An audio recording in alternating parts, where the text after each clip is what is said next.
Welcome back, ladies and gentlemen, to Canadian Football Central, CFL content for the fans, by the fans. And I am pretty excited about this one. We've been looking forward to it all week. Thank you so much to Jamal Woods of the Winnipeg Blue Bombers for joining the show. Thanks for joining, man. Yes, sir. I appreciate y'all for having me. Yeah, so it's funny. This will be episode 13 of the CFC podcast. And it's funny. We like kind of going through kind of the whole, like, just to kind of give people a perspective of your career and I guess your life kind of leading up to the CFL and all the fun stuff there. And you know, this is kind of a great opportunity. We sometimes get some fun stuff, some weird stories.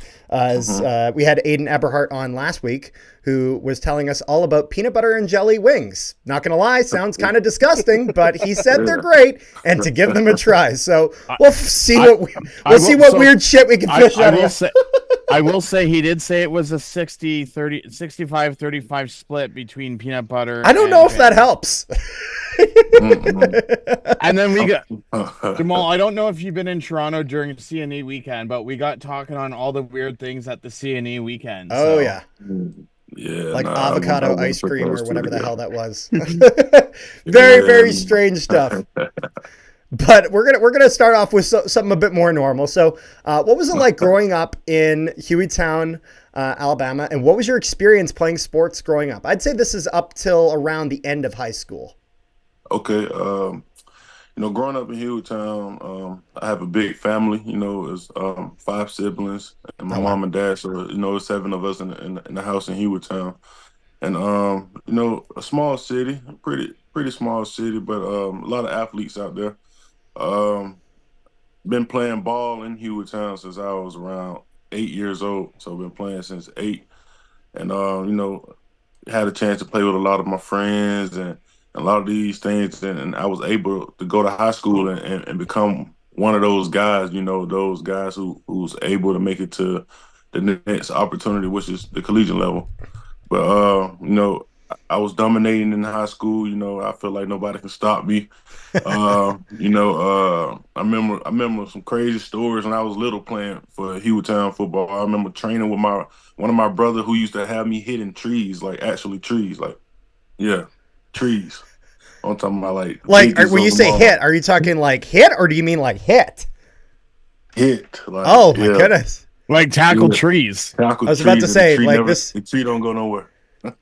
like those like compilations of like Bruce Wayne like training to be Batman, but like just like punching the tree. Yeah, nah. That sounds like something Habib would do for training. Like I see there's like a video of him like as a kid like wrestling like a bear or something like that. Yeah, man, but I had a brother who's very passionate in football and was able to look up to him after when I was little. I used to watch him all the time playing football. Yeah. And it helped my mindset grow towards football and was able to have a great career throughout all my Hueytown experiences and I couldn't wish for nothing more.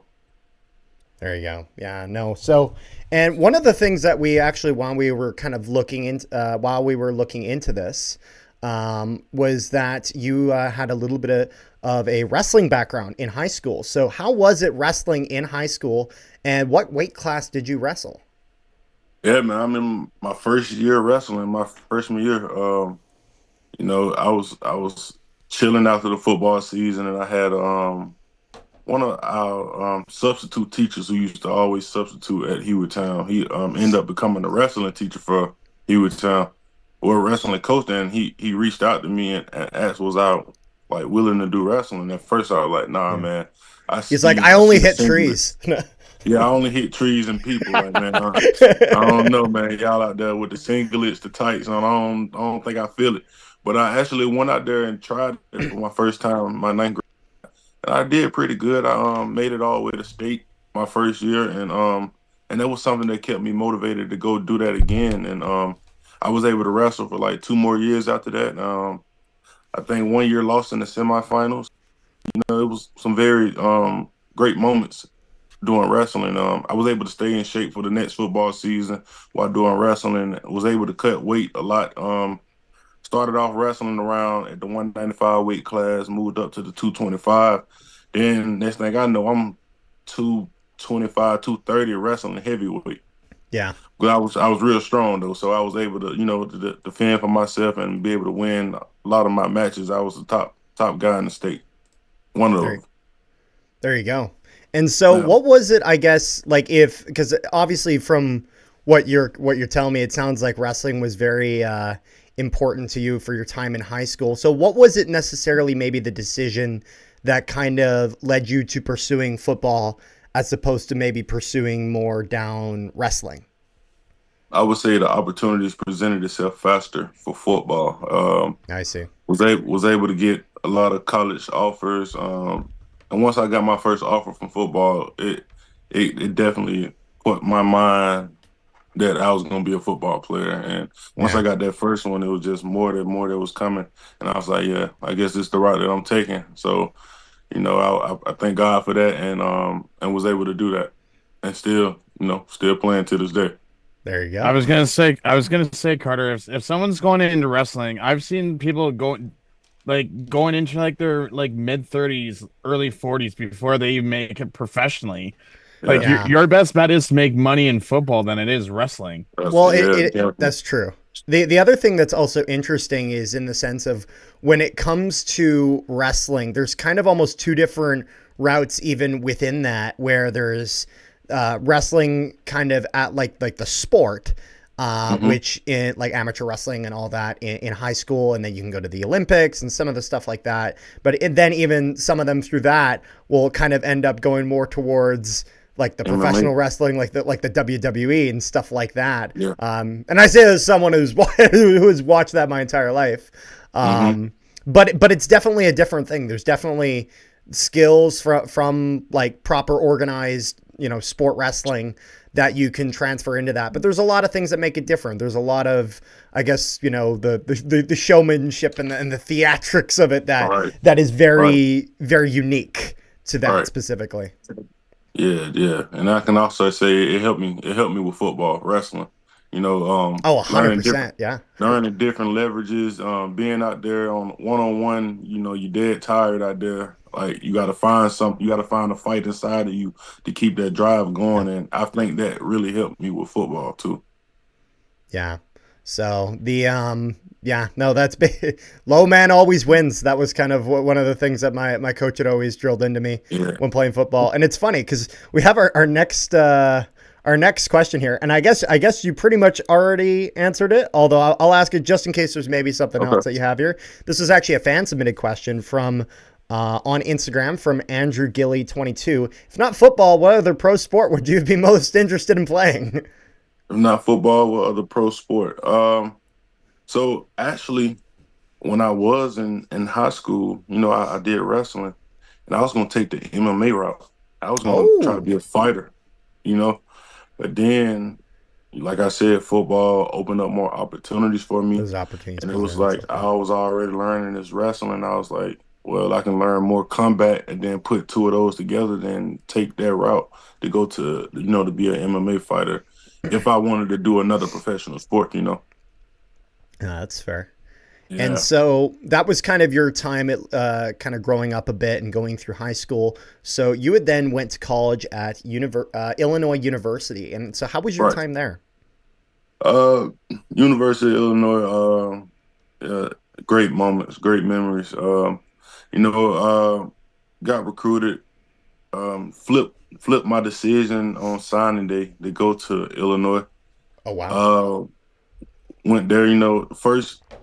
First couple seasons playing football, the team wasn't there. The team, we didn't have that many wins. We didn't, accomplish that many goals, but we were able to elevate each and every year. And we was a lot of young guys. We played 22 freshmen that year, my first year. So Oh, we was Wow. able, to hurry up and get our feet wet and learn that game of football. But as we progressed through Illinois, it's like I seen guys change from boys to man, like including myself, and was able to go out there and compete with high level teams, and beat teams that don't think that we can beat them. And a lot of guys, going to the NFL, CFL, whatever it is. So it was a great experience. Big college. It was a big college. Loved that.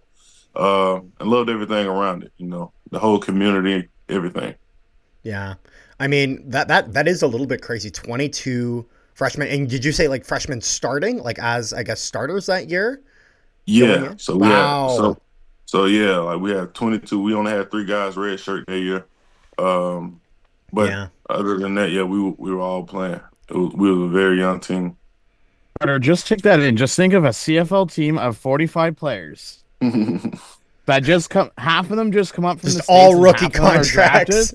and just rookie contracts. Well, Yeah, although it's man. funny when you have situations like that, I imagine that obviously at first it can be maybe getting a bit of losses. Guys are trying to find that way to adjust to the game. But if those guys, I feel like, are able to adjust to the game, that's when then really you can get a lot out of them. Just because, I mean, teams everywhere, they love being a good team and a young team. And so if Right. you're able to come in young and then make that adjustment and grow in that system, I feel like that's sometimes the best way that players can thrive, in the sense of, I feel like, Right. especially in like the CFL, there's a lot of turnaround when it comes to free agents, where rosters, especially in more recent years, the amount of like guys that have to be signed, guys that move all over the place, it is quite a lot. And so I feel like there's a Right. benefit of when you have someone come into that system and develop through that system, um, as I feel like that can work well. Just because sometimes when there is a lot of jumping, I feel like it kind of depends on the player, depends on the system, just to how well that kind of gels together. Yeah, definitely. Yeah. Yeah.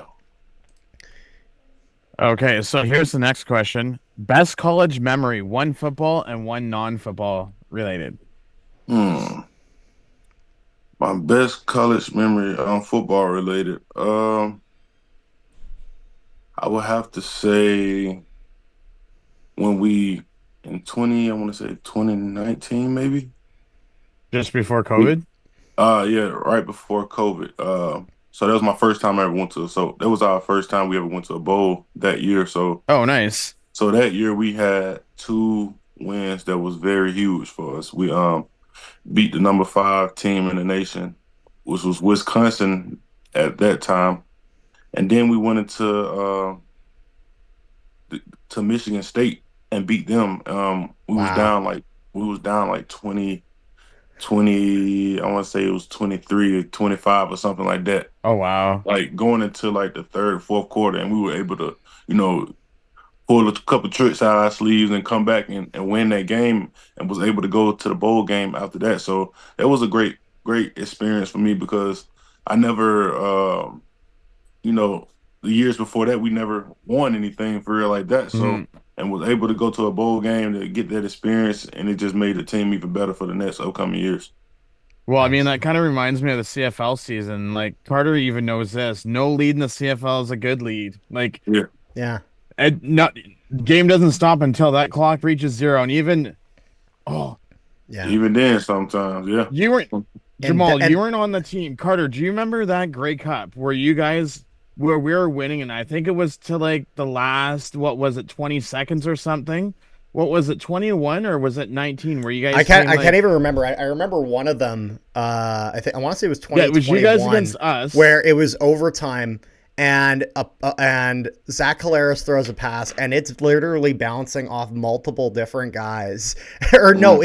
it wasn't Zach Collaros, because it was your quarterback had thrown it. I can't remember who it was at the time. Was it still Jeremiah Mazzoli? I can't remember, but he had Something like thrown it, that. and it was bouncing around a few different guys, and then I just see Big Hill snap it like Yeah, snag it, and then just drop to the ground, being like, "Just get it down," and then we have the Yeah, game. because it was It was third just down with yeah. like 10 seconds left on the clock or something like Mhm. that.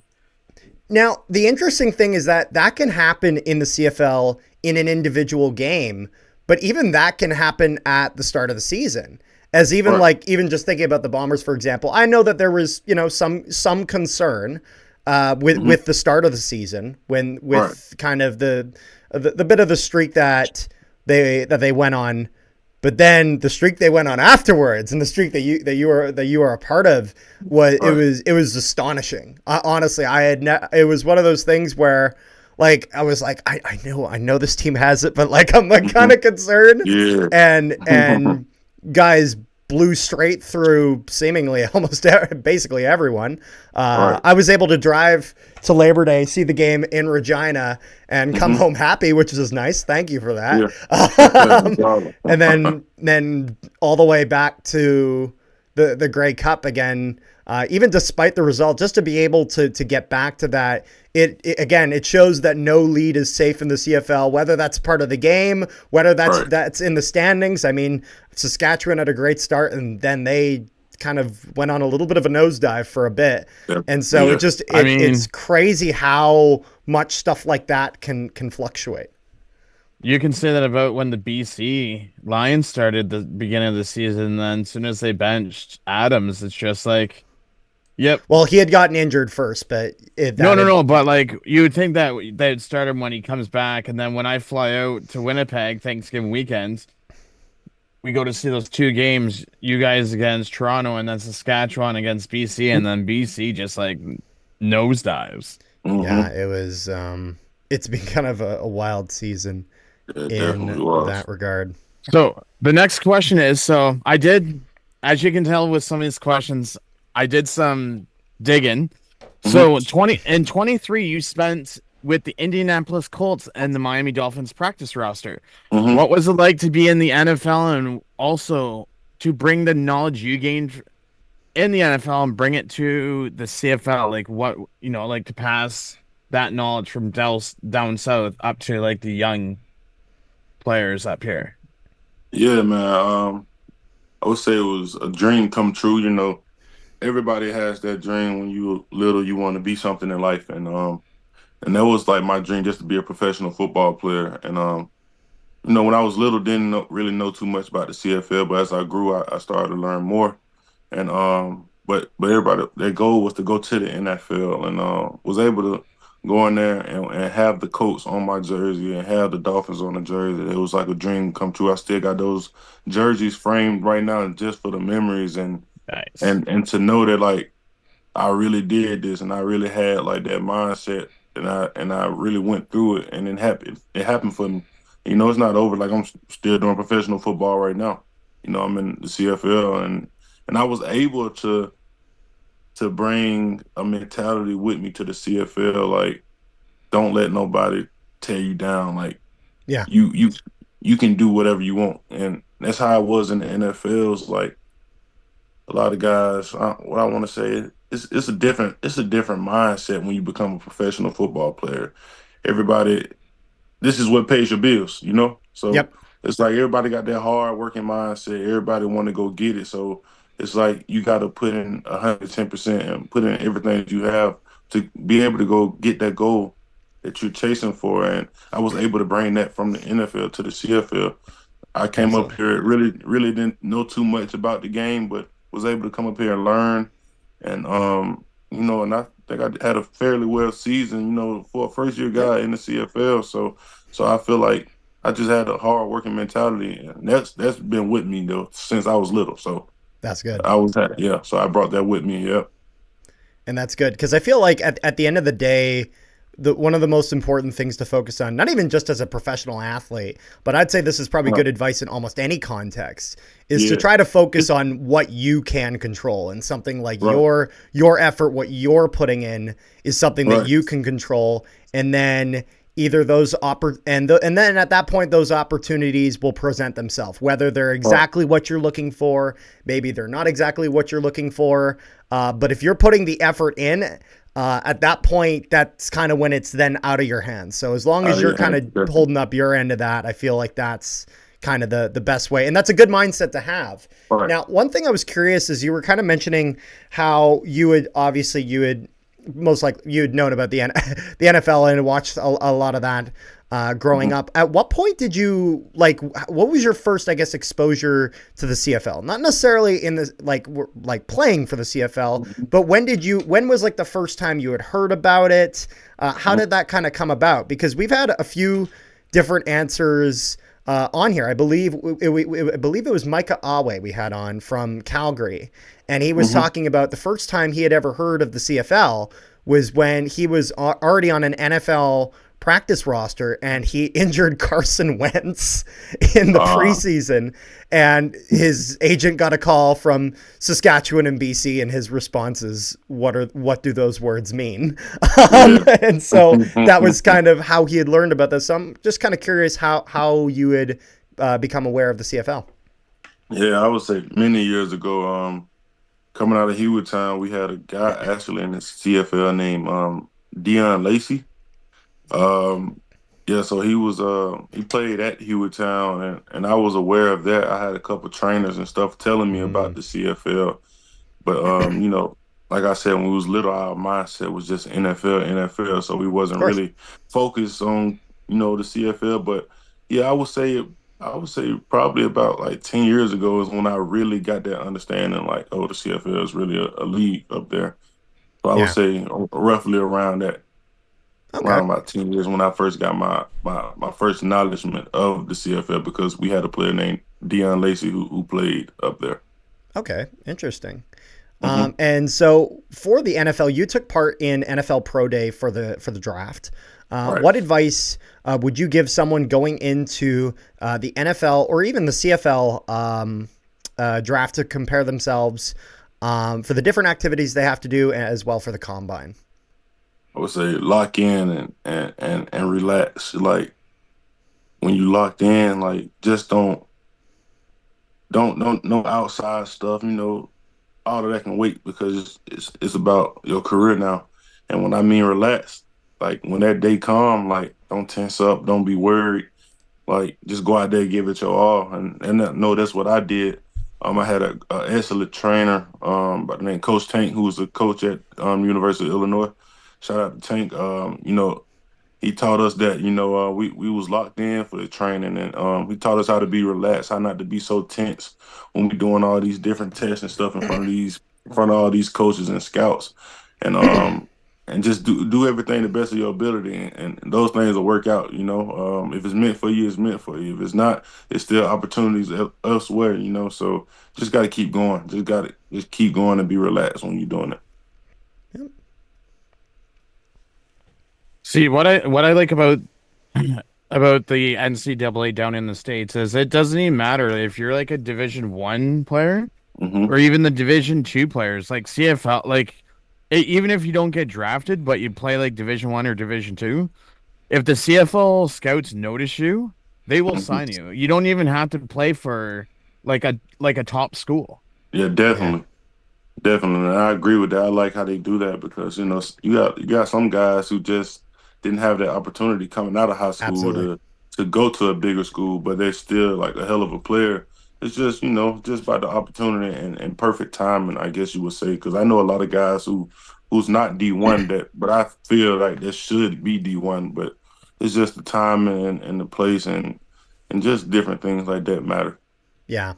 And I feel like now, I think one of the things that's really nice with social media and all that, and with all these different apps and whatnot that are coming out, there's now more ways that players can get exposure. Even when Micah Alway was on the show, he was talking about he has his program Purple Shift. It's an Hmm. app that players can put up like their film, all that sort of Hmm. stuff. Stuff like it's very similar to Huddle in that aspect. Okay. And they're able to actually, I think Purple Shift is now working with certain teams to get some of to make their scouts aware of that. And so Okay. that way, and they have like technology in there that if you have a video of you running a dash or whatever, it'll be able to take your stats. If you have a video of you jumping up, it can like test your vertical, stuff like that. And I think now that programs like that are becoming available, it's just very interesting how guys, again, that exposure rate is going up, because Yeah. one of the things that he was saying a lot was that one of the things is that one of his coaches had said to him was about how, think about where you are and this and that. There's someone out there that could be better than you, and he just doesn't, and they just don't know it. And so it's Definitely. important to try to get that exposure as much as you can. And that it is crazy at how, again, even it doesn't need to be the top school in the nation. You can really find some real gems that can then thrive in a professional environment, NFL, Right. CFL, wherever that is. Or I guess UFL now even as well Yeah, down definitely. south. So yeah, Yeah, definitely. But I mean, Carter, if you look at, say, for example, former Ticat that retired as an Argo, Brandon Banks, he was 5'7", 150, and he was a wide receiver. Like, you don't even have to be like that tall, lanky receiver, or that big defensive lineman yeah. Nah, to definitely. like like look at, I don't know if you know him that well, Jamal, but Gordon White for the Ticats, our long snapper. Mm-hmm. His backup position's linebacker. A long snapper going in for tackle and linebacker. Yeah. Like, he's not even that big of a guy He's got some either. pretty Yeah. wild downfield coverage. So Oh, he Yeah. does. He yeah, does. Yeah, Um, man, it's just about the will, and it's about do you want it or not. That's how I feel. yeah, Coming out of high school, I was like, I don't really like the measurements. I don't like teams trying to see how tall you are, how big you are. I feel like if you can play, you can play. yep, that's true. so Jamal, what was your favorite memory in the CFL? uh, my favorite memory in the CFL, I would say, the win versus Montreal. The game right before the playoffs. We needed that win to get that first round bye, and was able to see God work some miracles. I was about to Wait, say wait, wait. when we Is were that doing. that win game? that's the Yeah, win I game. was about to say Oh, that was where literally we were Mother we Nature's a Bomber fan. yep, that was about to say we started the video and I'm like, Rick, what do you think about this week? He's like, okay, we found out that Mother Nature is a Bomber fan tonight. Wait, And so because didn't we it's live just stream that game? what was that? Sorry. Didn't we live stream that game? Because you guys were on the road, no? Yeah, we were on the No, road. we didn't. We had live streamed some stuff in the playoffs. I don't think we live streamed that one Oh, I thought we because live streamed I that had one. not been able to see the full game live because I was busy that day. But that was quite that was insane. Yeah, man. I That remember because I didn't get to see that part live. I was busy with something. But I go onto my phone and I go onto Instagram and I see TSN post a clip and I'm like, shut the front door. Seriously? Like yeah, that's man. insane. Was able to see that, man. It was a game changer. Even though I think I got injured that game, but was able to see the team come together and like not give up and Yeah. keep going, and then to see Serge, persevere through. I know he missed a field goal right before that, and was able to see him go in and hit that as soon as the wind stopped, and it was just all crazy, man. It felt like a movie. Yeah. Oh, That I will say it is a little hilarious that we asked what is your favorite CFL memory, and then you say, "Oh yeah, I got injured in this game," but it was. Yeah, I don't yeah, know I if was I've ever heard that before. Someone's favorite game is the one they get injured in. I will definitely. say Castillo was on a whole different level this year. Yeah, Oh my god, His I 62 yarders, or whatever yeah, whatever man. what he hit he hit at least I think two it that was were like a 60. 61. I think he hit 261s, and it was it was the first time that a kicker ever got multiple 60+ yard kicks in a season. He got the most 55-yard plus kicks in a season, and I was like, I don't even. I'm like, that is the guy. That's the guy. I'm like, the guy that goes to every other sports game is with his camera. That's him. I want him as my kicker, and so I was glad to see that recently he had resigned. Yeah, man. Yeah, I think Rick, yeah. you had one Serge is a there. great guy. Serge is a great guy, Are man. there are there any CFL or NFL defensive linemen, past or present, that you admire or have drawn inspiration for your career? Yeah, definitely. I would have to say Aaron Donald. Being when I was coming out of high school, I was an undersized D lineman. I was coming out of high school. I was around 162. I was like 220 trying to play D tackle. And when I left high school, I was able to start watching Aaron Donald and see how he was little and see how he was shorter than a lot of guys, and he was able to still go out there and make the plays that he do. I I'm a pretty strong guy for my weight. I'm a pretty strong guy for like everything for my size, and was able to mock some of his movements and stuff in my game, and be able to mix that with the stuff that I already knew. So I used to watch him a lot. Yeah, man, he was a sack guru. I used to love that, man. And he was so powerful, and I just wanted my game to be, you know, game to be like right after his. Like I wanted to play just like him. There you go. And so our next question, this was actually a fan submitted one. This is from the CFL Discord channel. This is from fan Alexis. What changes did you make from the start of the season to turn the defense into the best scoring defense in the league? Uh, just the more that we learned the game, I would say the better that we got. Um, I would say turn my focus up a little bit more, to learn the different nuances of the game and different techniques. It's because it's a whole different game. You got 12 guys on the same side.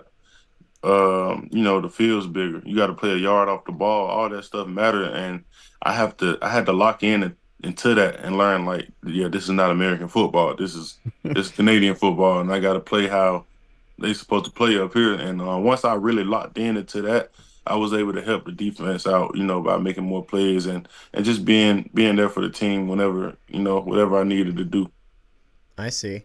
And so what would you say for you? I'm actually curious about this. Whenever we get guys that have come from the States, grow up playing the American game, they come in and, a lot of the game is the same, but then there are some notable differences. So for you, what was kind of the biggest difference between like when you were adjusting to Canadian football? Was it maybe the field size? I know with receivers, something like the waggle is really, really big for them.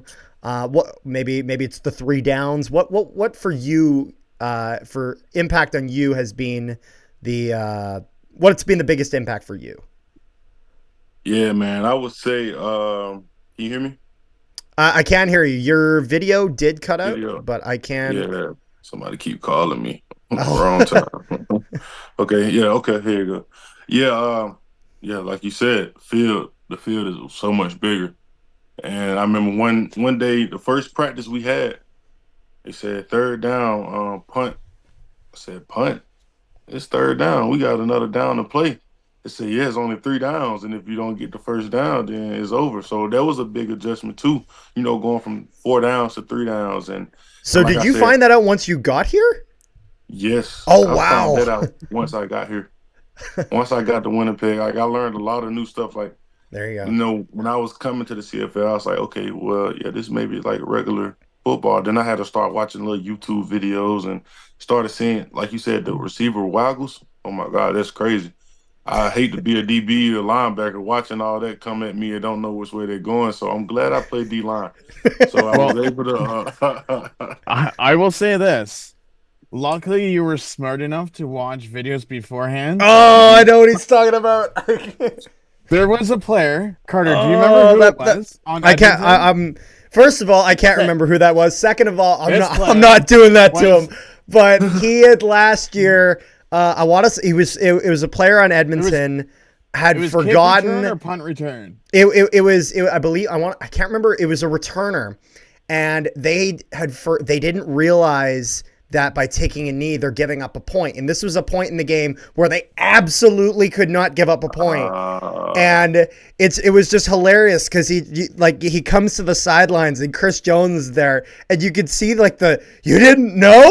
No, I didn't know. Like just this altercation and you're on TV and you're like, oh, that poor thing. He didn't know. Like just Yeah, man. crazy. Not I'll put it only this way. that, but Better to learn that in practice than in a game situation. Yeah, well, I mean, definitely. if you don't have experience, unless the coach tells you, but Yeah. Yeah. plus, I noticed that our end zones are bigger too.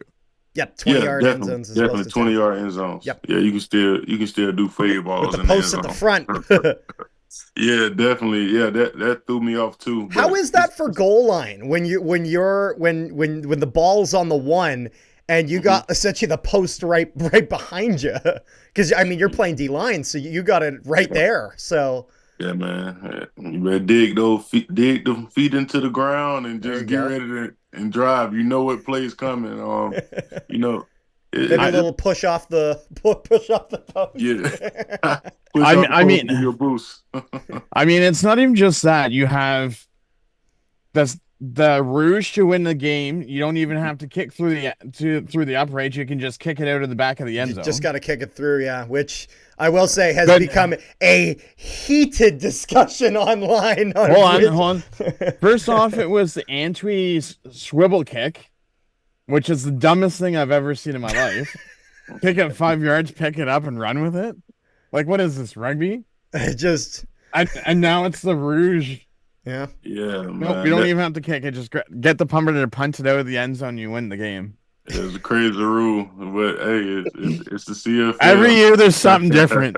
There's always something different. It gets posted by TSN being like, look at this oddity. And then you'll get like half the comments are, what the hell is that? Some half of the comments are, I only watch the NFL. And then a lot of people being like, this is Canadian football. Get used to it, kiddo. Yeah. And so it's just, it is kind of fun seeing how that goes. Yeah, man, it's different. You know, you got to have your differences in league, and I feel like it's different. So it's a good thing. So, what's maybe one difference about Canadian football that you prefer to American football, and what's maybe one where you prefer the NFL over the CF or I guess American football rules over Canadian football? I'm curious. What do I like? Let me see. If he's thinking the same one as me, That's a tough question right there. I will say mine. Mine is that stupid new kickoff rule that the NFL has this year. Yeah. See, here's my I'm thing. sorry, that's the dumbest thing ever. However, I'll put it this way: I prefer that to the fair catch system. Although I do think the system that we got here is my personal favorite. Am I biased? Yeah. God, absolutely. But that's my preference. So I'm curious what you got though. Yeah, I'm trying to think now. You know, it's kind of hard because the position that I play is so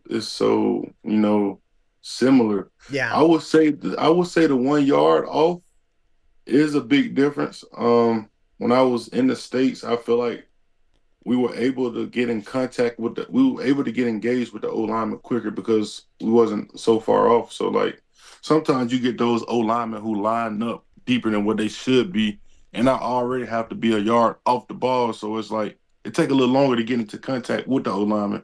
Rather in the States, I'm right there at the ball. Like as soon as you snap it, my hands are on you like quick. Yep. So I would say that's something that's a big difference for me. That I like. I actually like being closer to the ball, but I adjusted well to the 1 yard off. The other thing that I will mention is, since you're growing up in the States and everything, do you find that the extra person on defense, because you guys go 4, 3, I think 5 in the back, no? Down in the States?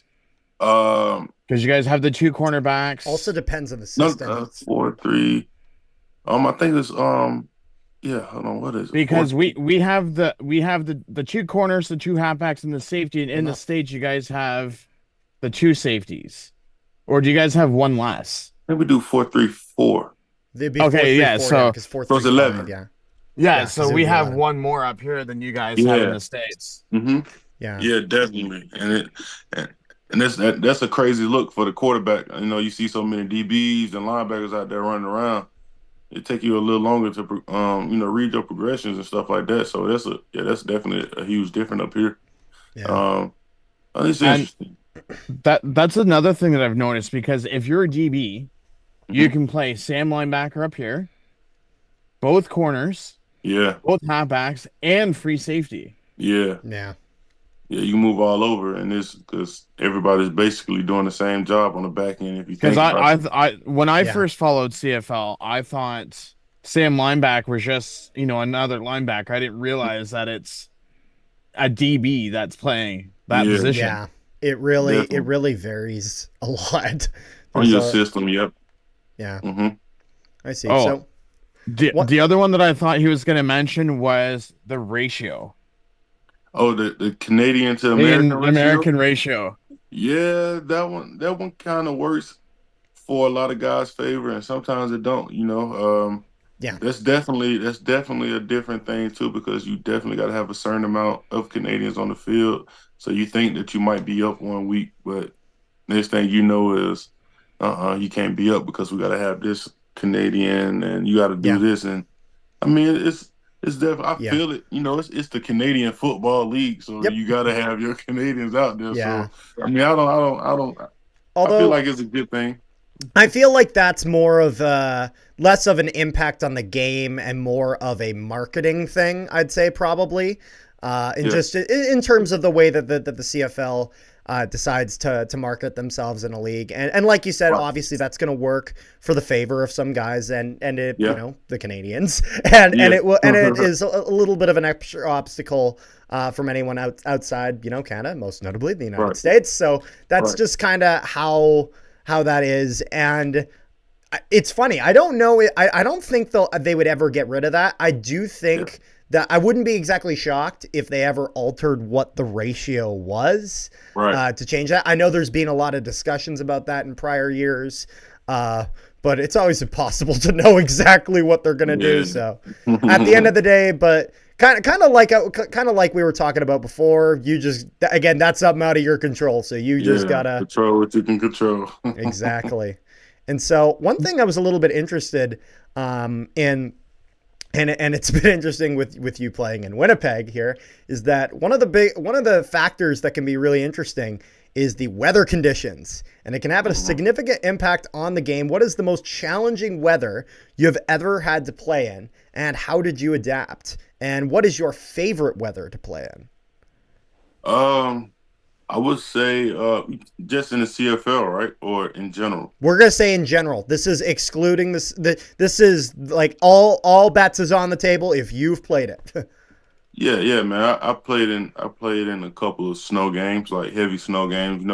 Playing football in Illinois, I was able to go through that process. So before I got to Winnipeg, I was able to That's good. feel how it was to play in a real cold game, or how it felt to feel, in a windy game, or game was a lot of snow. And I feel like the snow games wasn't even as bad. I feel like the worst games I ever played, not the worst game I ever felt in, was when it's cold and then when it's raining. Yeah, Forget the snow. It's like that rain, when the rain on you, you got all this wind blowing. Now that's a different feeling. But I was able to adjust to that through college, and I know with my college coaches, like, we had an indoor facility, and we rarely used it. We stayed out on the field. He always told us, when it's at its worst, we got to be at our best. yep, So we used to practice through those snowy conditions. I remember going out on the field before, and I see ice on the field, and then I look at some of my teammates' beards. They have icicles on their beards. I'm like, oh yep. my The god, the sweat we freezes in the beard. yeah, it Yeah, just freezes. I'm like, and we still out here practicing, but it brought the best out of us, because you got to be able to go through those hard times to be able to yeah. see that light at the end of the tunnel. Yeah, and I mean it's one of those things where football is a very physically demanding sport. If you're on Hmm. the field and you're getting your reps in, that'll warm you up and Right. you'll be doing well. And it's one of those things where once you adjust to it, I feel like there could be a lot of fun in that, honestly, because it's just kind Yeah. of a what the heck. Like even I Yeah. find it crazy. Like even like when I see I turned on the TV the other day and I saw the Bills game and I'm like, Yes. like Snow. Yeah. that is it's funny. It's not as cold as it is here, but they get Yeah. way more It snow and wants to it's know. just Yeah. and so you're seeing fans going through the snow in Digging the seats out so they can sit down. yeah, Um, which is funny because that reminds me, as you know, as someone growing up in Winnipeg, where most of the time we'll sometimes get a little bit of snow later in the year, Hmm. sometimes a little bit in playoffs. But it was the 2021 season Okay. with the Bombers where the season started late because of a kind of a second Oh, wave of COVID. So it yeah. pushed it back around a month. So the West final was like around like actually it was around now. It was around like December, early yeah. December. And so we had time for the snow to come in. And so literally I remember getting to my seats right by actually in the end zone where you guys come out onto the field. And I went to like put something under the seat and I look and I'm like, well, it's just a block of snow. And so there's no room to put anything there. But it's one of those things where honestly it could be so much fun. If only I knew, like Bills fans, to just start throwing snowballs in the fucking air when they get a touchdown. I mean, Carter, do you not remember last year when they were calling fans to come help out? They did that this year. They did that this year. Last year they had way more snow, and they had to get fans to come that morning to come dig out the seats so that they could have fans. I loved all the memes of like Bills fans heading to the game, and it's like a truck and there's no snow on it, and then the front like windshield has like 6 feet like just piled up on top. just some crazy stuff though. So what would you say is your favorite weather to play in then? Yeah, I kind of have like two weathers. Okay. I love playing when it's hot. I can't lie. I'm a down south boy, so I like playing when it's hot. From Alabama, makes sense. Yeah, man. So that's what I've been going through. But once I got to Illinois and was able to play in a lot of the cold games, and I was like, maybe I like them when it's a little chilly. Maybe I feel like I have an advantage because like I don't let the cold break me. I don't have let the cold like make me play different than what I need to play. I just keep going because if you put your mindset on that, then your game is going to go to waste. So it's like, I know a lot of guys don't like playing in the cold. A lot of guys don't like getting hit in the cold. So it's like, I'm one of those guys that's going to come and hit you while it's cold. Like, and that could serve your advantage. If you're able to have that strong will, then it's like, keep pushing. And then we'll see who breaks. And so if you're able to endure that, it is interesting how something like that should essentially be a disadvantage for everyone, you can use to your advantage.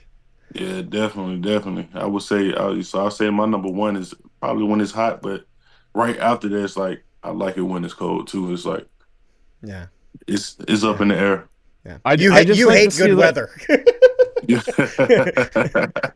I just like to see some Americans come up to Canada when it's like 39, 50 with the humidex, just like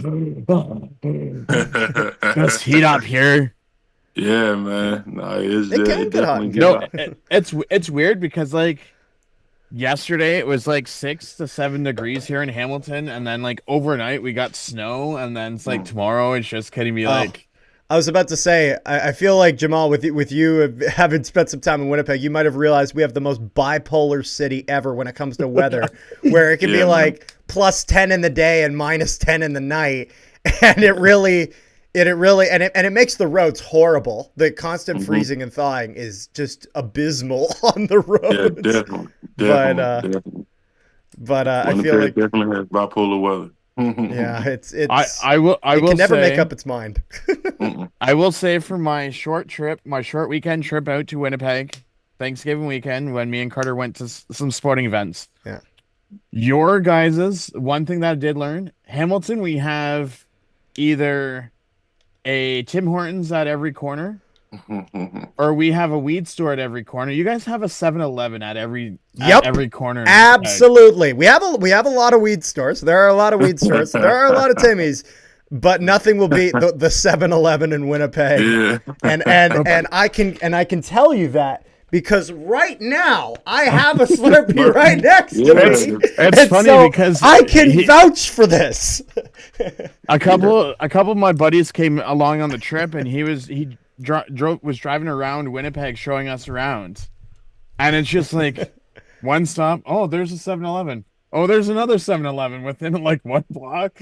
I couldn't believe how interesting Connor found. I was like, what do you think? He's like, wow, this is beautiful. I'm like, well, I'm glad you like the flat land because we are driving to Regina, and so it will not change for the next 5.5 hours. This is all you will see. And so I will say I was not expecting that -5 degree weather Thanksgiving weekends in Saskatchewan. getting into your car. They get whatever we get. They just get it a day earlier. Yeah. So now, getting back to football, one thing that's interesting is kind of how guys will prepare for games. So, do you have any pregame rituals or superstitions that you swear by? And we have kind of a few interesting examples here. We had Braylon Addison of the Ottawa Redblacks on last year, and he had talked about that his a guy who was his former teammate, Nick Arbuckle, his pregame ritual was that he played ping pong. Bit of an interesting one. We had AJ Allen, linebacker from Saskatchewan, and his pregame ritual was that he played chess on his phone, and that was how he got his eyes moving. So we've gotten a few interesting things for this. So do you have any pregame rituals? Anything fun like that? I would say I know every home game I go eat at Smitty's. I go eat at Smitty's, and then Oh, yeah. I also have a video game on my phone that I play every game. It's I play spades a lot. You know, I try to use my brain before I go out on the field. So I love You playing play spades. what's the name of the game? Spades. You know, deck of card game Spades? Oh, okay, I see. Yeah. So I got one of those apps on my phone. I play it every like home game, every away game before when I got downtime. When I'm just sitting in the locker room waiting for stuff. I get on that real quick, try to work my brain, and then that's when I lock in, ready to go get taped up, ready to get dressed to go out on the field or whatever like that. Just picture like so actually kind of similar to the player. chess answer then. Okay. Yeah. I was just thinking, like, just think of like one player, the other team's offensive lineman, quarterback, wide receiver, and then just get mad at them giving you your cards, and then just when the game starts, just go. I was about to say, I'd love to see what the CFL lineup of players who focus in for the game by playing on their phone before every game. Man. What would the lineup look like? You'd be surprised, man. There's a lot of guys that I mean, tend to be on their phone before the game. Do you know any other kind of interesting traditions? I'm just curious. Man, I remember I used to have a teammate who said he would drink a beer before the game. I said, man, you're crazy. You're different. Well, it's funny. Not in Winnipeg, but it was like my college. Like, I'm like, yeah, man. I know Bold take. I know Bold Levi Mitchell, like every game day, he goes and has like specific meals. I thought you were going to talk about the overalls. Oh no, well that was a thing. Yeah. Until we lost, and then everyone's like, yeah. And then the overalls were gone. I can't believe like one thing. The overalls then got challenged by Brady Oliveira and the Popeyes chicken, which I love that the Bombers jumped on that immediately, where he does the chicken dance and then he gets a touchdown the next game and they play the friggin' chicken dance as the song, and they got the Popeyes ads. Like, they marketed that shit immediately. Yeah, that's what I mean. Like, you do like one thing one game and it's just like. It just snaps like on. I kid you not, when I think it was like one or two games after Bo had the overalls, like everyone in Hamilton was going out and buying overalls and going to the friggin' TSN panel was wearing it. Then a few games later, I was like, "That's how you know it's caught on when Milt and Kate and all them start getting on with that." So Jamal, who has been your biggest role model in your football journey, and what lessons did you learn from them? Say my biggest role model in my football journey would be my parents. Seeing them work hard and provide for the kids, it just made me want to go do more so I can be able to provide for them and be able to take care of them. And I would say, but in the CFL, like one of my biggest role models, I would have to say is two of the D linemen that are actually on my group, Willie Jefferson and Jake Thomas. Yeah. And those guys are like big brothers to me, man. It's like they were able to help me, go through this process and was able to keep me sane. I was a young guy starting, for a professional league. And it was like, man, all this has come at me and it's here now. It's like, what do I do now? Those guys was able to help keep me on track, was able to help me stay in the playbook, and was there whenever, whatever situation that I was going through. I always know I can count on those older guys, to be able to guide me. Yeah. No, they've been on the Bombers for a while and have been in the league. And so I'm not gonna lie, the second that you mentioned, oh, the two guys on the Bombers, I'm thinking he's gonna say Thomas and Jefferson, isn't he? And so Yeah, that does not surprise me. That's pretty much exactly what I'd expect for that. So Yeah, man. Yeah, definitely. And I appreciate those guys. Yeah. absolutely. So if you had young athletes come up to you and ask you what advice you could give them, what would you say? I would say whatever you want to do in life, put your mind to it and do it. Don't let nobody say you can't do nothing. I've been through those situations where I had people talk down on me saying that I wasn't gonna graduate college, I wasn't gonna play football here, I was gonna drop out. And like I put my mindset to saying like I am gonna do whatever you said. Like you said I was gonna drop out, I'm gonna graduate. You said I wasn't gonna play, I'm gonna make sure I start. So you know that whatever you said I wasn't gonna do, I'm gonna do it better, you know? So I Yeah. want like whoever I talk to in life, like just keep going. Like nobody can tell you you can't do anything. Like as long as you know that you can go do it, anything is possible. Guaranteed. Yeah. So yeah, as we were kind of mentioning before, there's kind of different ways that guys prepare for games. You had talked about how you played spades on your phone, and that had been kind of how you kind of get in that mentality. Is there a lot of guys also obviously also listen to music? Is there any particular songs or artists or bands or whatever it is that get you pumped up before hitting the field? Yeah, actually, I make music. So like, I have a playlist of music that I make, I remember and seeing that actually when I was yeah, looking into it. hmm So how long have you Did been you doing say it that was for? rap? I do it all. I do like rap, R&B. I switch up genres. I can do whatever, you know. Nice. Yeah, So man. how long have you been doing that for? Uh, say probably around 15 years. I Cause see.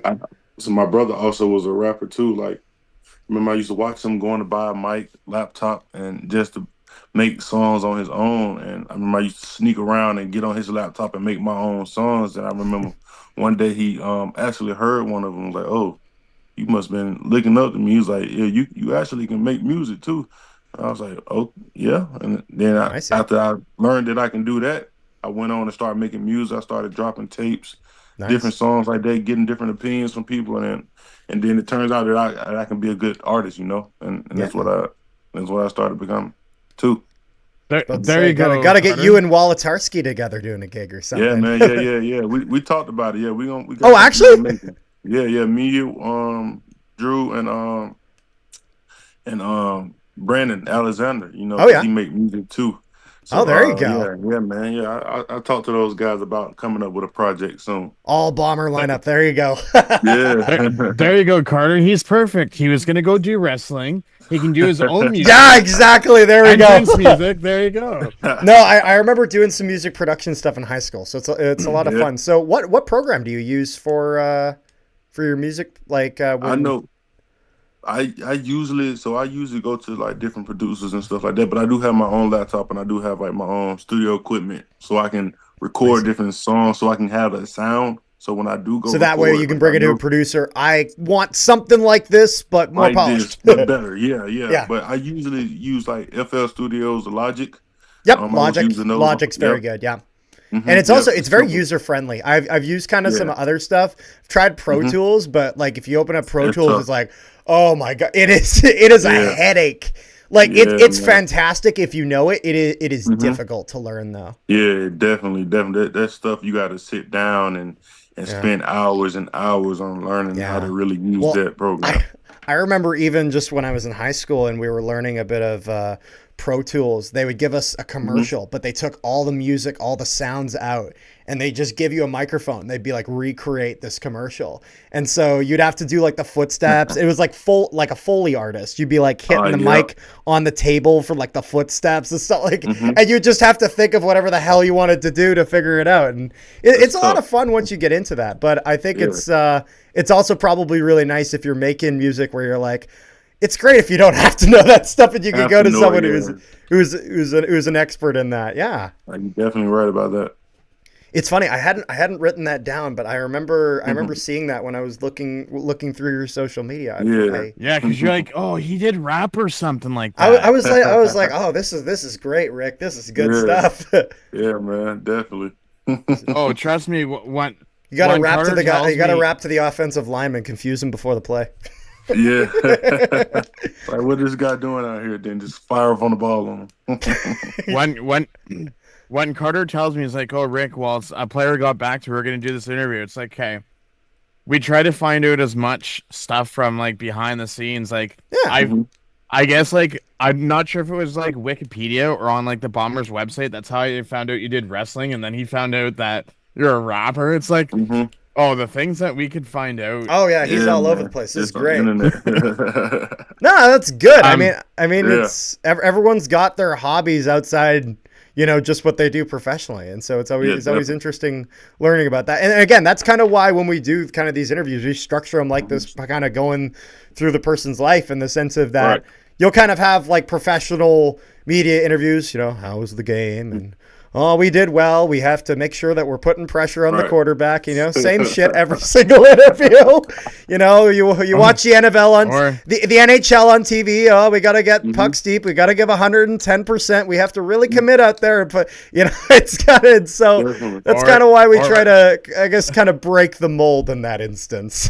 or Carter, you got the whole Nathan Rourke. We're not doing good. Bye.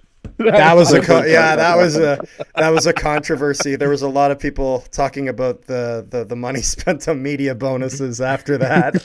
but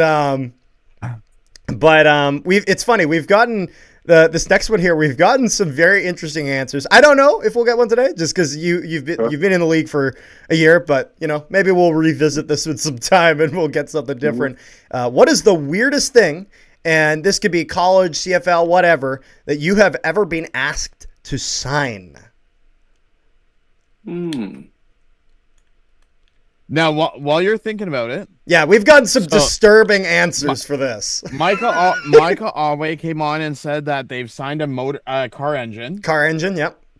We've had some people say shoes, some people say foreheads. Arms. Carter, you want to go with Wayne Smith? I'll let Yeah, you. Wayne Smith, former offensive lineman for a few different teams. He was with the Argos. He was with the Riders. He was with the Ticats. He had you've been to Saskatchewan with the Bombers this year, and you've probably become aware that in Saskatchewan, anything you can think of in any household can be marketed, and a friggin' Rider logo has been smacked on it. You may or may not have noticed that. And so they have a Rider logo on everything. Spoons, knives, forks, pencils. name it. You think it, they got a Rider logo on it and they sell it in the damn store. Bumper And stickers. so anyways, a mother had came to him with Saskatchewan Roughriders women's underwear that he was told to sign because it was for her daughter, which he was worried about being a possible home wrecker and some terrible things. So ever since he told us that, I'm like, Rick, we have to ask that question just because of how good. There's actually every time we have the season ticket holder autograph session, there's actually a guy that goes and has a dresser drawer. Every year he'll get like the whole team to sign it. That's crazy right there. I would say I won't say it's like weird, but like Unusual. Unusual. So like in college, actually, like, so at Illinois we was about to get this we got this brand new facility. So they put the steel rods everywhere, wherever they needed to do it. It was one more beam that they needed to put on the facility. So they allowed the whole team to write our autographs on this very last nice. beam. Yeah, we all wrote our name on this last beam before it was bolted into the building, before they start putting the bricks up and stuff like that. So that's I guess that would be something So that's different. if you went back to Illinois, is that like a beam that you guys can see, or is it like You no? can't even see it. They covered it Oh. with bricks. Pardon my French, but that fucking sucks. Yeah, so if you tore the building down, though, yeah, you'll have the beam, and you'll see all of our signatures and stuff on there. And it was the only different color beam. It was a white beam, and it had the Illinois I on there, but they covered it up with bricks. Aw, that kind of sucks. There's actually a thing where I don't know, when you guys come out of the player exit, when you guys come to Hamilton, if you're walking out to the street like this, look to the left, and they just added it this year. Anyone who had season tickets this past year, they did like a wall of honor for all of the Ticat fans.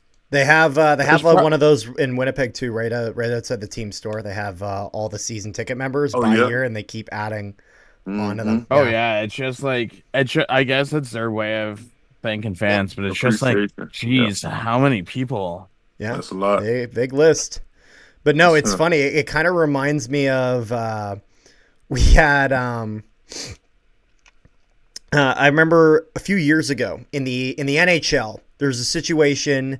Just because you kind of, when you said the beam, it kind of reminded me of this, where a coach of the Vancouver Canucks, John Tortorella at the time, there was a line brawl to start the game where literally they drop the puck, all 5 guys on both teams drop the gloves and just start throwing a fight. And so that was, I guess, the Calgary Flames who were playing against them. That was their game plan. And John Tortorella, the coach of the Vancouver Canucks, was furious about this, livid that this was the way he was starting the game. Literally, he's like because the benches are right next to each other, so he's hitting on the glass, just screaming F sharps, you name it, losing his mind. And so they go to intermission, and they have a camera in the hallway, and he is in the hallway trying to fight the other coach as he has ran around the building to get there. And so the reason that I kind of thought about it when you were mentioning the beam is that Rogers Arena in Vancouver has now installed a temporary wall that, like a garage door that drops down in the intermission. So if a coach wants to fight the other one, they can't. And so when he is now the current head coach of the Philadelphia Flyers. And so when they made his return, he signed the wall because he's the reason they put it up. They put it there. And so it kind of, I was about to say, if you ever want an entertaining piece of just a mess in hockey history, search up Calgary Flames Vancouver Canucks line brawl, and you'll get a few minutes of entertainment. But they ever tore down Rogers Arena? Oh, they're taking that out and bringing it to the new one. They're not getting rid of the wall. They're keeping the wall. It's signed. That's too good. Yeah, take it wherever with you now. Now, Jamal, who would you say is the best character in the locker room from this past season? If you have more than one, it's okay. Best character. Man. He's like, where do I begin? Yeah, man, so many characters on that team. I would say the top 2 will be Ty Garbert and Haba, Celestin Haba. Oh yeah. Man, those 2 are characters. Like, those are like your brothers. Like, you got those brothers that make you laugh all the time, or just you have a good feeling when you're around them, man. It's like they brought joy to the room, they brought laughter, but they still gonna get their work in and stuff like that. But just to see how those guys build relationships with guys all over the team, and everybody on the teams like them, They keep joy in the room. I would say those are some guys with character, man. Like, you gotta, if you be around them, you'll understand what I'm saying, man. Them guys are different. Yeah, and that I feel like that's important for the team, but then also important for kind of your positions in the sense of like, so I played when I was in high school, I played on the offensive line. So I've kind of played on the other side of things. And one of the things that I found was very, very important was just the cohesiveness as a group, in the sense of that, it as much as you're one member of the line, you're also not, in the sense of the line isn't 4 members, it's one group. And so I feel like when you're able to bond off the field in that kind of way, that can definitely translate to some good chemistry on the field. On the field, definitely. Yeah, you hit the nail right on the head. Yeah. And so then when it kind of comes to the field itself, I gotta ask, turf or grass? And why I'm or more why of a not? turf guy. I think I'm a turf guy. Oh yeah. I don't Okay. know. This is the first turf guy we've gotten on. Yeah. I feel like since I was little, I don't know. I just feel like I run faster on turf. I feel like it give you that bounce. I don't know. Yeah. It just something that always been in my head since I was little. I was like, man, I Sometimes you feel got a little more fast. grip on it. I found playing on it. You Yeah, could really kind of lock in and almost get a little bit of leverage. I guess. I don't know if I that's guess you can say, yeah. It's like it depends what kind of turf it is, though. Like, that's true. There's a lot of yeah, varieties. definitely depends. But like, if you got that real good turf and it's a little bouncy, I feel like I run fast as hell on there. So like, I love running on turf. Yeah. Grass give in here and there. You get you a little real messy. Ain't nothing wrong with getting messy, but I don't know. I don't know. I'm a big fan of turf. Okay, I see. Hmm. And one thing I'm curious about, I remember, was it Jared Brinkman or Derek Parrish when we had him on? They were talking about how one turf they're very much not a fan of, and I'm curious if this is a sentiment that you share as well. It was one of them. I can't remember which one it was not a fan of specifically the turf at BC plays. Yeah. And Oh, they had mentioned that. Is why that there, is, have you Carter? found that for the most part, the CFL, the turf has been relatively good everywhere you go? Or have you kind of had maybe a more sour experience on one of them, with the exception of being Uh, Toronto because they use grass? yeah. I was gonna say, really, Toronto has that funny end zone though, with that turf, and it's grass throughout the whole field, and then like the end zone and a little bit up is turf, and it's like a different kind Oh, of like an astro turf kind of. It's kind of oh, like, yeah. So if you really I didn't lock even in on think of that that. field, you will see like it's grass, but then once you get to a certain part of the end zone, even in one of the end zones, like half grass, half turf, like it's crazy. So when I'm out there Really? warming up, we actually like Jake told us about it before we went out there. He was like, yeah, man, this field kind of crazy.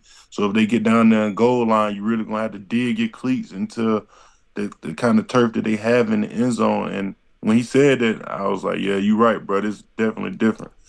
But Interesting. I think BC Carter, had okay turf. BC turf was okay. there Okay. was a time last year. I'm trying to remember when it was. I think it was just before the playoffs.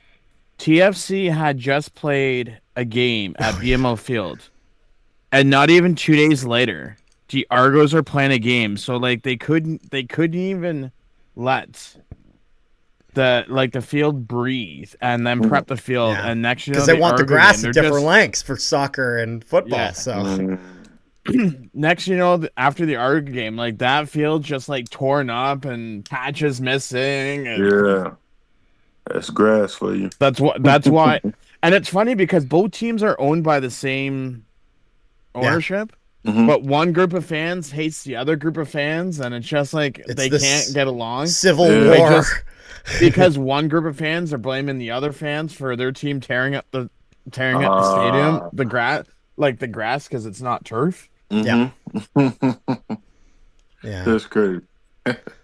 So, what would you say is your favorite stadium to play in? And we'll say one in the CFL and one outside the CFL. Um, I'm not even going to include Winnipeg because I love our stadium. So I I'm was gonna about say to a say, I think different. we should also ask maybe because Yeah, there's probably, yeah. I besides the would home say field. I'm not gonna lie, I like SAS. I like SAS stadium. It's a I nice like I stadium. like the environment, and I love hostile environment. It just flames me up, make Feels me like want to go football players harder. just live for that. They just like, Yeah, yes, man. I love all the loud noises and stuff like like the that. So wrestling SAS, heel, just soaking it yeah, in. Yeah. man. I love their stadium. And even when I was in the league, like the Dolphin Stadium, oh my God. Oh, Facilities and everything at top tier. Like best I've probably ever been in. Yeah. So I would say those two. I love Winnipeg. Yeah, I love Winnipeg. I love Princess Auto I Stadium. It's beautiful. I will say I'm actually looking forward to that report. I'm not sure if you heard about it, Jamal, Hmm. but there's actually a report card that's supposed to be coming out this month. Oh And yeah. there's certain CFL players that ranked all of like the family treatment, the facilities, and everything Oh, across the wow. CFL. I did not hear Mm. Did about you not this. hear about this, Carter? No, I did not. No. So okay. So basically, what they're trying to do is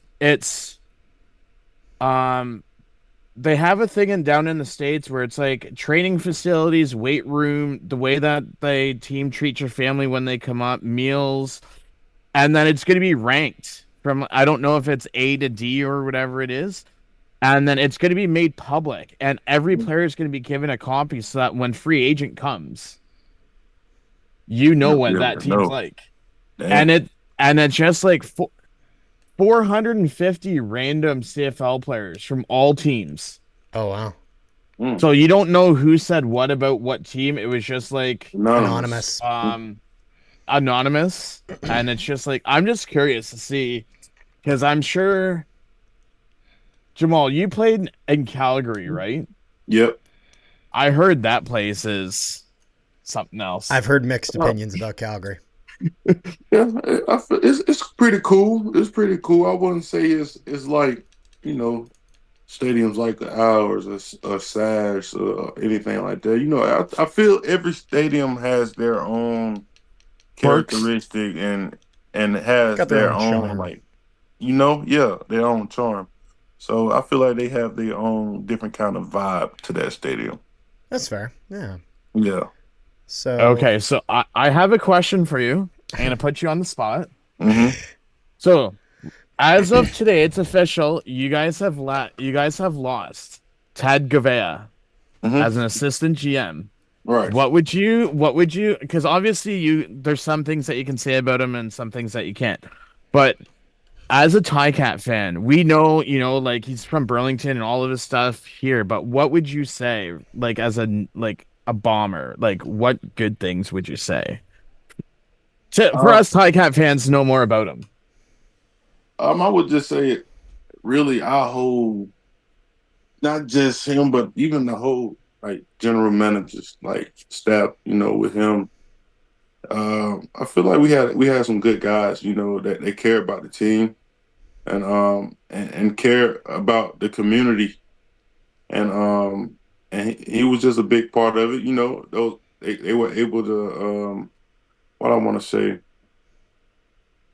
I want to say that we're able to allow us to pour into the community and get the best out of Winnipeg. You know, I want to say I didn't have many interactions with him, but just to know what they're doing behind the closed doors and First, you know, and we're able, so yeah, here's an interesting fact.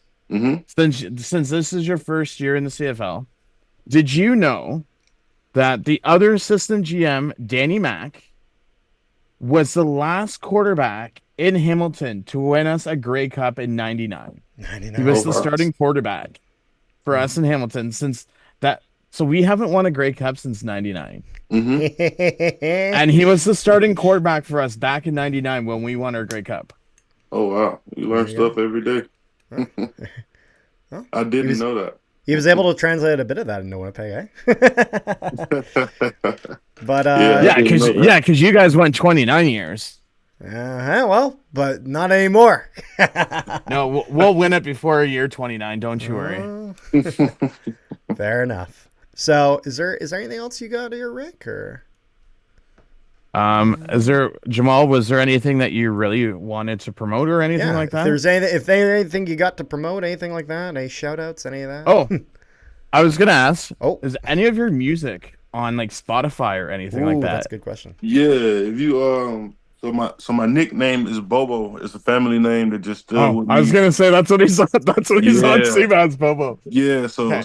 so my rap name is MPH Bobo. So the MPH stand for like it's like a play on words. When you think of MPH, you think of speed. So money, power, hustle.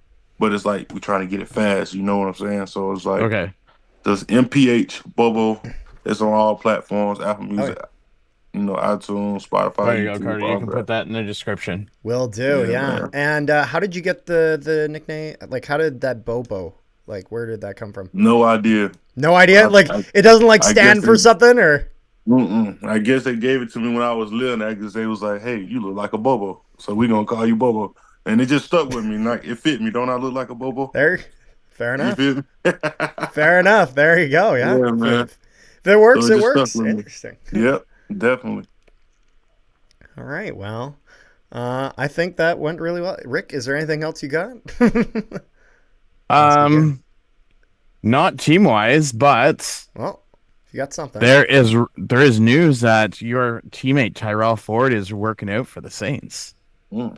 Dum dum dum dum. Well, I wouldn't be surprised, man. He had a hell of a year, he was man. damn. He Oh was my damn good. lord! Yeah, man. Hey, and I at the end of wouldn't the be day, surprised. I whenever something like that happens, as much as I want to keep guys like that around, Yeah. I'm happy for him. You know, Yeah, man. I remember Yeah. when DeAndre Alford a few years ago. He's now with the Falcons, and he was able to find some success through Winnipeg. And so, hey, it looks good for the Bombers if they're able to have that kind of that turnaround. Yeah, So, man. Yeah, you know. definitely that, man. I'm I proud I of him. will I will say I'm hoping that off season goes by pretty quick and February comes quicker.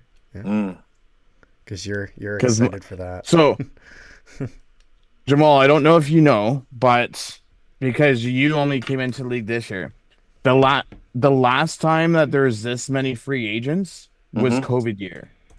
Mm. And because everyone signed with the teams and then they canceled COVID season, a lot of because back then people were only signing 1 year deals Mm-hmm. before they had the 2, 3, Yeah. but Yeah, it's nice to see the Americans get the 1+1 Yeah. Definitely. deals. Definitely. Nah, it definitely is. absolutely. But I So, bet you're waiting for camp to come up and begin. Yeah, man. I'm ready for this, man. So when you training for the off season, January, do you usually, Christmas settle down and everything and then come like January, February, you start training again? Nah, man. I already had my settled down right after the game. I relaxed for a week. Now it's back, right He's back. like, oh, I'm ready to Yeah. go, boss. it's Let's like go. back to it. Yeah. Yeah, it's right back to it, man. Right It's back like to a it. bye week. Yeah, definitely. It's like a bye week. You can't relax from it too much, or you'll start losing. Losing what you already had gained. So I'm back at home, See, working out on my own, and then maybe around March is when I'll start.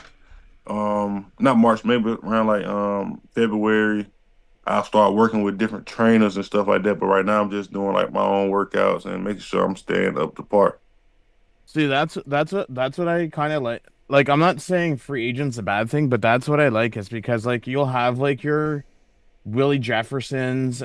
and Jeff Coates and everything, and then if they move on, Hmm. you have like your 1 year players like yourself and Right. others, that get that chance To to step go. up Yeah. and show what you have. Right. Yeah. Definitely. No, you're definitely right about that.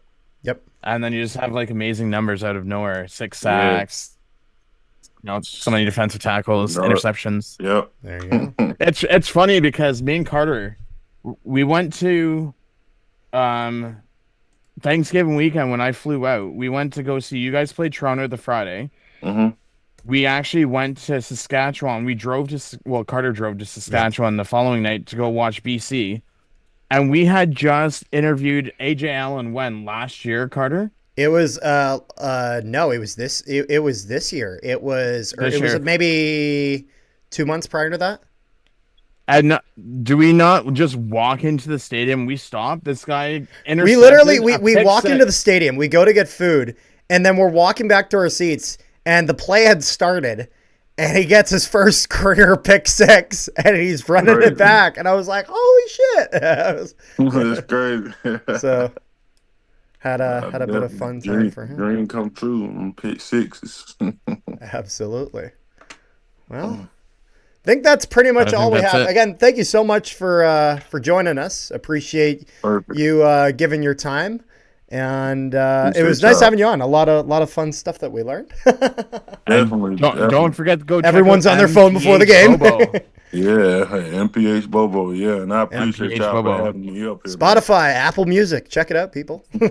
Next thing Jamal goes on. Wow, 25 new subscribers. Man. Yeah, there you go. There you go. You gotta start somewhere. You got to start. Well, you got started before here. Fair enough. So make sure you check that out. And also make sure you like, share, and subscribe if you're listening to this at home. Give us 5 stars on Spotify. Would really appreciate that. Canadian Football Central on Spotify. So make sure all you wonderful people at home check that out. Again, check out MPH Bobo. Got his music Yes, out sir. on all platforms. And again, thank you, Jamal, for coming on. Appreciate Really you. appreciate you giving our time. And we might need to check up on maybe a few years down the line, see if you've had any weird shit you've had to sign. Yeah, definitely. I appreciate you, Rick. I appreciate you, Carter, man. It was definitely truly a blessing to be on the Willie Jefferson, he's coming for your job next. There it is. Yeah. There you go. There you go. All right. So, peace, love, and positivity. Thank you to all watching at home, and we will see you guys next time.